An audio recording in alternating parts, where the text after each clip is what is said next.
नमस्कार, बहुत स्वागत है आप सभी का हमारी खास पेशकश में। आपके साथ मैं हूं संभव गुप्ता।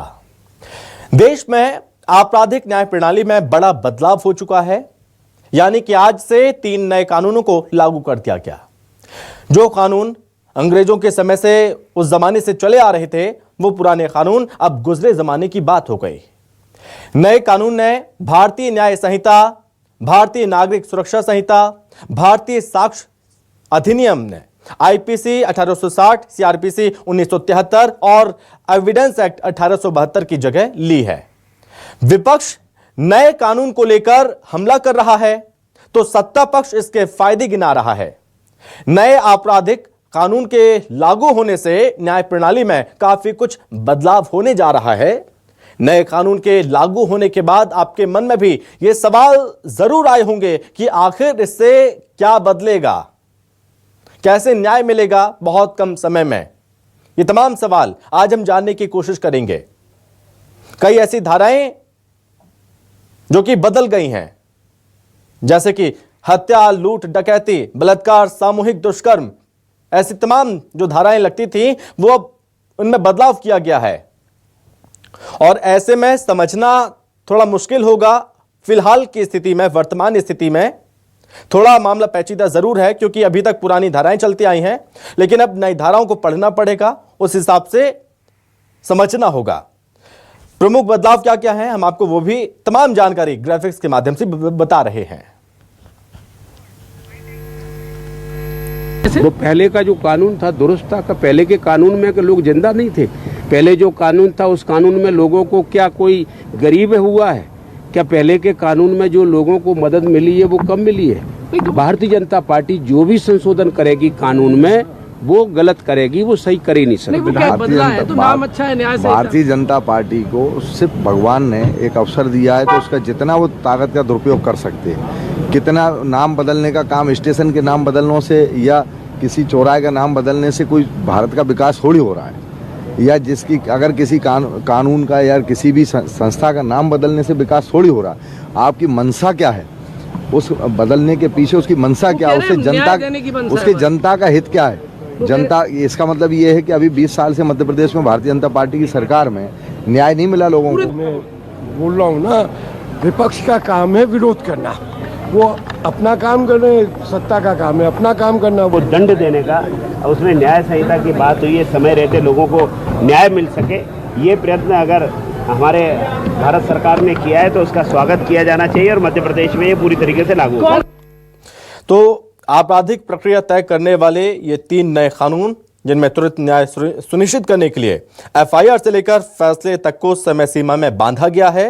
और आपको बता दें कि आपराधिक ट्रायल को गति देने के लिए नए कानून में 35 जगह टाइमलाइन जोड़ी गई है। शिकायत मिलने पर एफआईआर दर्ज करने, जांच पूरी करने, अदालत के संज्ञान लेने, दस्तावेज दाखिल करने और ट्रायल पूरा होने के बाद फैसला सुनाने तक की समय सीमा तय है। यानी कि सब कुछ अब तय रहेगा। साथ ही आधुनिक तकनीक का भरपूर इस्तेमाल और इलेक्ट्रॉनिक साक्ष्यों को कानून का हिस्सा बनाने से मुकदमों के जल्द निपटारे का रास्ता जो है वो आसान हुआ है। शिकायत, सम्मन और गवाही की जो प्रक्रिया रहती है, उस प्रक्रिया में इलेक्ट्रॉनिक माध्यमों के इस्तेमाल से न्याय की रफ्तार तेज होगी। अगर कानून में तय सीमा समय को ठीक उसी मंशा से लागू किया गया जैसा कि कानून लाने का उद्देश्य है, तो निश्चित ही नए कानून से मुकदमे जल्द ही निपटेंगे और तारीख पर तारीख के दिन लद जाएंगे।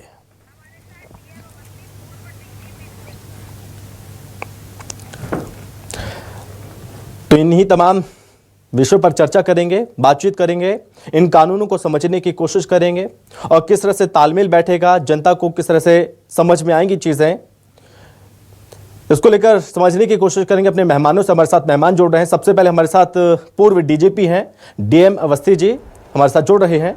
डीएम अवस्थी जी, बहुत स्वागत है सर आपका। जी सर, सबसे पहले मैं आपसे समझना चाहूंगा नए कानूनों को लेकर कि जो तालमेल होता है, जनता और पुलिस के बीच तालमेल बैठाने की कोशिश होती है, धाराओं में प्लेसमेंट हुआ है, नई धाराएं जोड़ी गई हैं, नई धाराएं मतलब कि बदली गई हैं, तो अब किस तरह से ये कानून काम करेगा? आपको क्या लगता है कि जो नया कानून है वो जनता के लिए, समाज के लिए बहुत आसान, बहुत कुछ परिवर्तन करने वाला होगा? देखिए, जो कानून अभी तक भारत में लागू थे वो 18वीं शताब्दी के और 19वीं शताब्दी के कानून थे। उस समय की परिस्थितियों में और अब की सामाजिक परिस्थितियों में बहुत फर्क है। आप भी जानते हैं, समय बिल्कुल बदल गया है। वो जमाना था जब संचार साधन और तो क्राइम के तरीके भी अलग थे और क्रिमिनल्स का जो मोडस ऑपरेंडी होता था वो भी अलग था।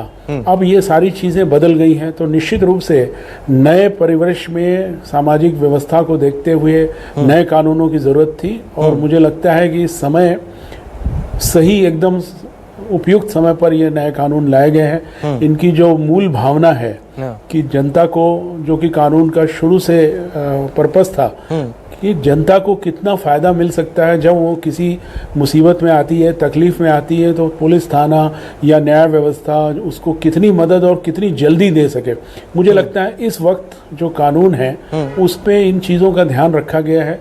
टेक्निकल एविडेंस जो है उसको कलेक्शन करने पर ध्यान है। साथ में जैसा आपने बताया कि समय सीमाएं निर्धारित की गई हैं, इसलिए लंबे समय तक जांचें न चलती रहें, लोगों को त्वरित न्याय मिले। और जब हम इलेक्ट्रॉनिक माध्यमों का और अन्य फॉरेंसिक एविडेंस का उपयोग ज़्यादा करेंगे तो निश्चित रूप से साक्ष्यों को भी कोर्ट में साबित करने में बहुत ज़्यादा मदद मिलेगी। मैं समझता हूँ कानून में बहुत सारी नई जो चीज़ें लाई गई हैं वो सामयिक हैं और इनका उपयोग जनता के हित में होगा। मुझे लगता है कि जनता को इससे काफ़ी लाभ मिलेगा। अवस्थी जी, अब चूंकि हम बात कर रहे हैं पुलिसिंग को लेकर कि चूंकि वकील हैं, वकीलों को तो पढ़ना है और वो समझ में आ जाएगी, लेकिन पुलिस बहुत ज़्यादा लगातार बिजी रहती है, उनका शेड्यूल बहुत ज़्यादा बिजी रहते हैं। लेकिन अब ऐसे में उन्हें धाराओं को समझना होगा। क्या इसके लिए कुछ ऐसी व्यवस्थाएं होनी चाहिए कि उनमें इन धाराओं को लेकर, नए कानून को लेकर जागरूकता बढ़े, जनता से वो तालमेल बिठा पाएँ? इसके लिए स्पेशल पाठशाला उनकी होनी चाहिए।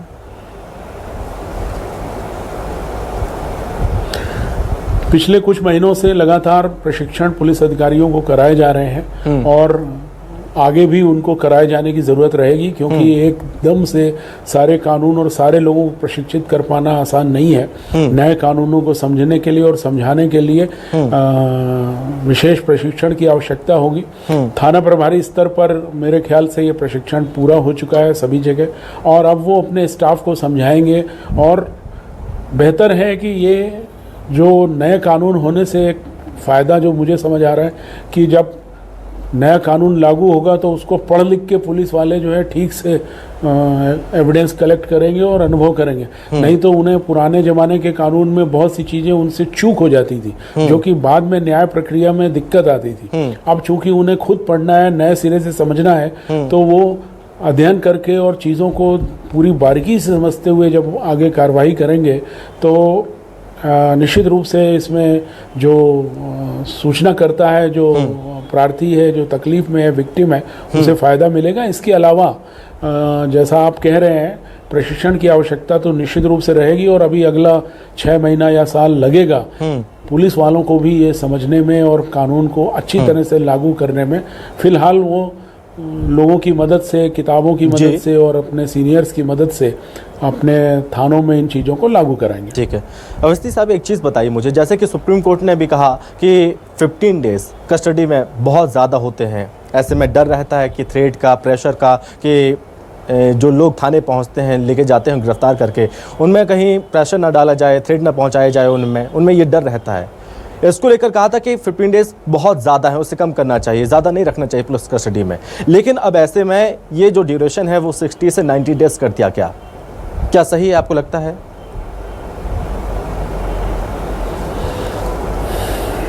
किसी प्रकरण विशेष में हमेशा रिमांड पुलिस हर एक केस में नहीं लेती है। किसी में प्रकरण में उनको पुलिस रिमांड लेना पड़ता है, जिसमें पहले 14 दिन तक का रिमांड हुआ करता था, अब उसको बढ़ाया गया है।